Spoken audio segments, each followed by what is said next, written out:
Hey, I want to thank everybody for tuning in to our module 6 on the Kyballion, Foundations of Hermetics for Magical Practitioners. For some of you, some of this material might be a little bit familiar, but I don't want you to imagine that it's just going to be repetitive. We're going to dive deeper and we're going to make connections between the Kyballion and our magical practice in this series.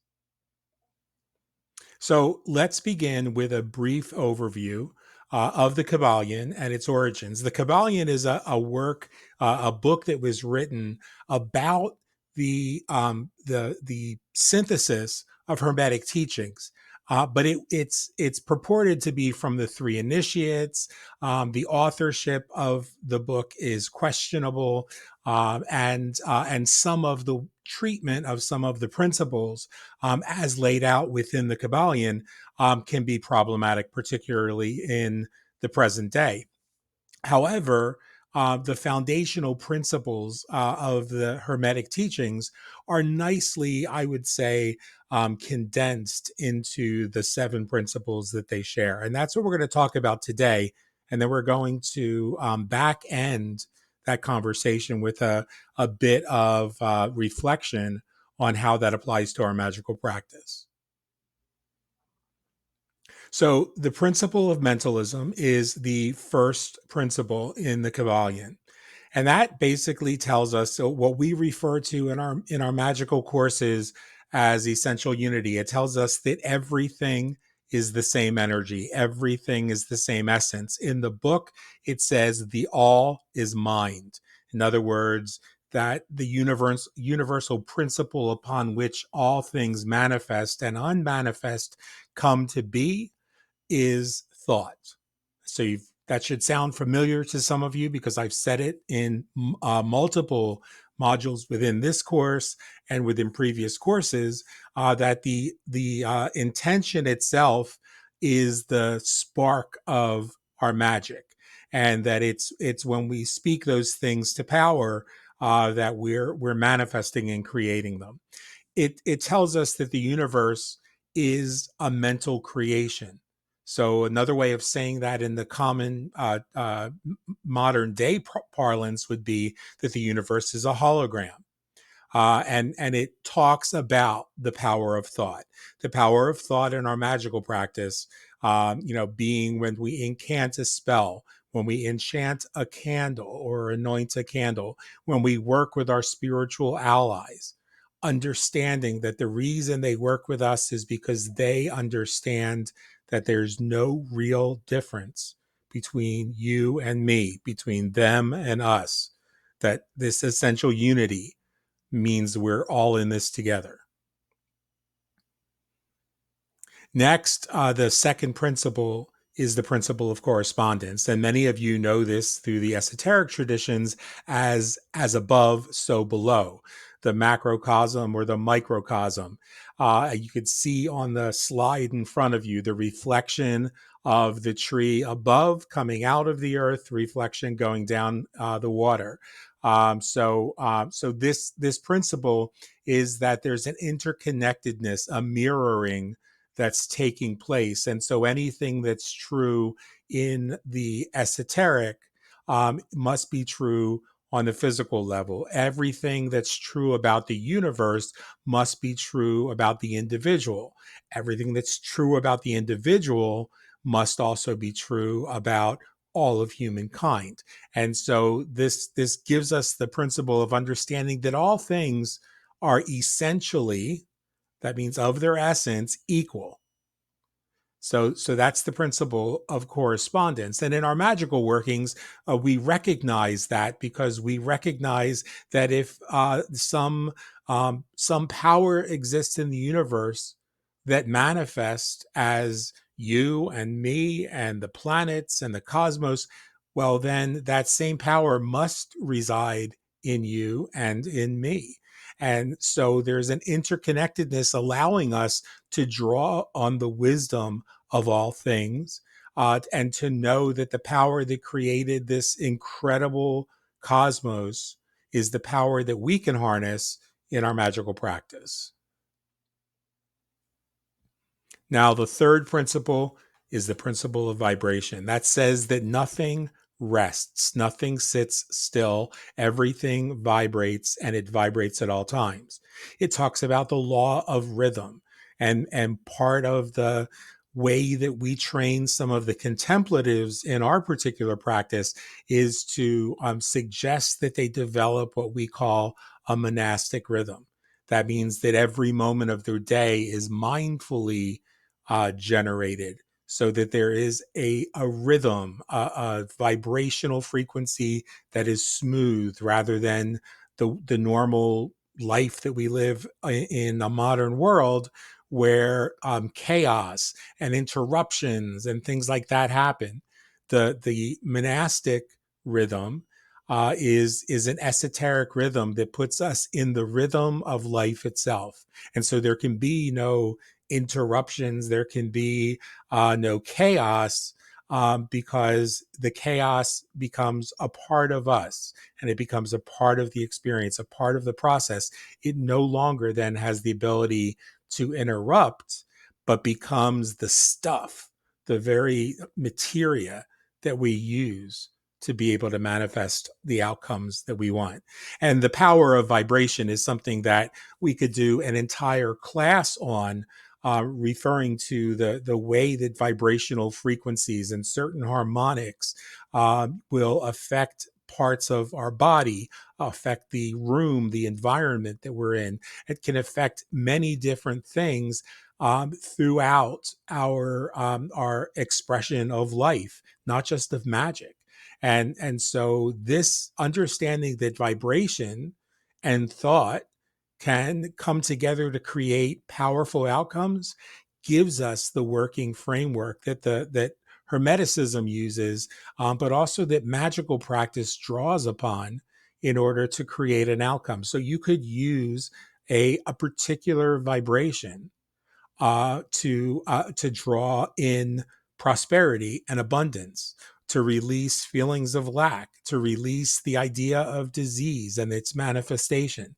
You can use vibrational frequencies and not utter a word and have those impacts and outcomes occur in your practice.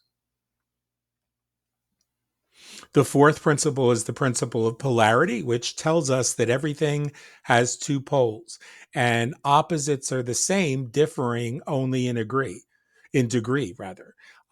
It's the idea that's behind the pop culture law of attraction, but essentially what it says is that there isn't a point at which cold water and hot water are different from one another. The difference happens in degrees. So there's not a point like you see in the middle of that picture where north is no longer north and south is no longer south.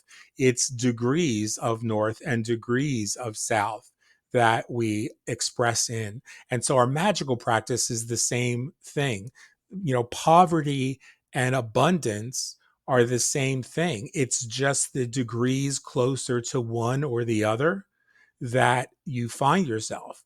But they're the same thing because they are about our relationship to money, or about our relationship to success, about our relationship to being worthy.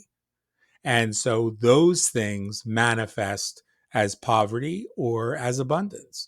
So when we understand that, it becomes easier to work with the thing and to let go of the opposite thing, because we recognize, using all of these principles we've talked about so far, that we need to shift the vibration of our attention toward what we're trying to manifest, not toward what we're trying to repel. And that brings us to the fifth principle, which is the principle of cause and effect, which can also be called the principle of karma. Every cause has an effect, and every effect has a cause.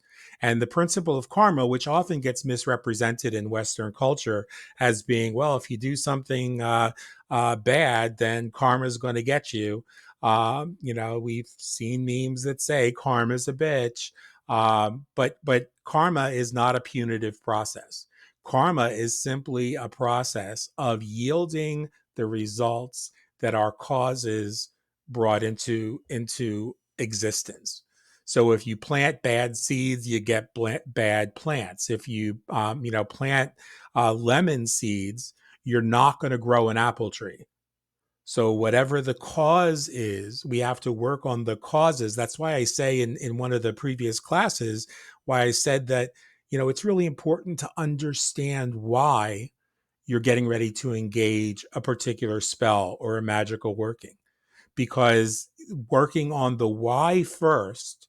For example, if somebody again comes to me and says, hey, I need a magical working to draw wealth into my life, we're first going to look at what their relationship is to money. What do they believe about money? And then that might lead us to question what they believe about themselves. So if they say that they believe that money is the root of all evil, then it's very likely that what they think of themselves is that anytime they wish they had more money, they must be evil. Therefore, they're not worthy of love. They're not worthy of respect. They aren't worthy of success.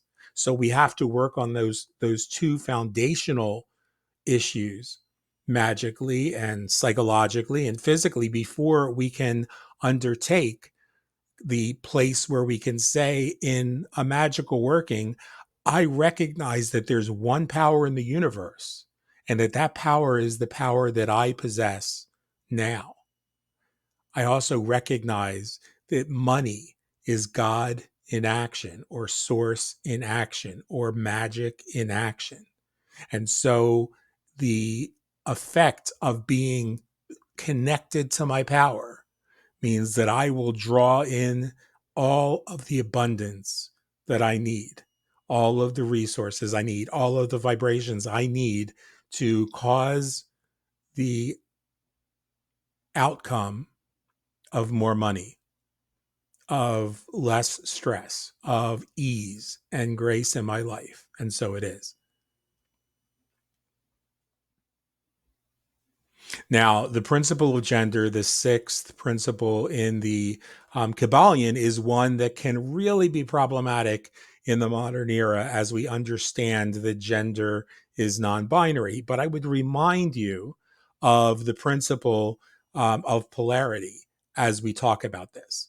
So, polarity, remember, says that everything is everything, because if all is mind, then everything is mind, and it just varies in degrees. So the principle of gender says there is gender in everything, and everything has both masculine and feminine principles operating in it. It's just a matter of degrees. So the principle of gender is actually the principle of non-binary gender.